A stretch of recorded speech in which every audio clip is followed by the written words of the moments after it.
While Saola was passing by Hong Kong, gale-force winds were felt in many parts around town. In Changquano, windows fell from height from an office tower and a residential unit. Authorities received 1,200 reports of fallen trees.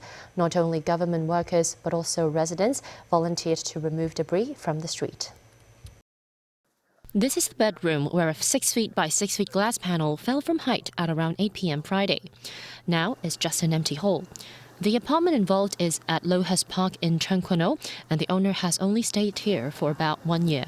Shards of glass were scattered on the table inside the apartment. The owner said there was a loud bang while his wife was doing housework.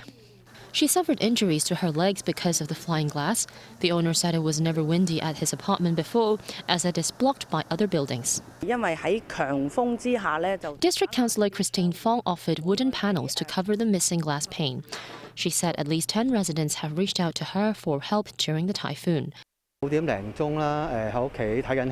Another resident of the building said the lamps were shaking last night when he was watching a movie at home and he had to take pills to stop motion sickness. A structural engineer explained that some movements during a typhoon is normal.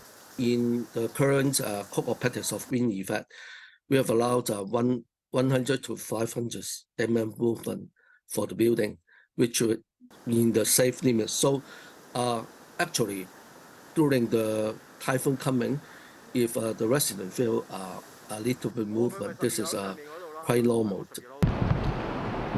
Over on Hong Kong Island, strong winds tore off part of the ceiling at Central Plaza. In Causeway Bay Typhoon Shelter, one of the boats was partially submerged after the storm. In Kennedy Town, a cabinet was blown off the rooftop, hitting a car parked on the street below. The front of the car was severely damaged. Trees were blown down in many parts around town. This morning, members of disciplinary forces removed the debris. In Wan Chai, firefighters first secured the fallen trees with ropes and then cut up the branches with an electric saw. In Sai Kung, some children helped remove leaves on the streets as officers took away the branches blocking the road. Despite the government's warning, some people ignored the danger and performed water sport at sea.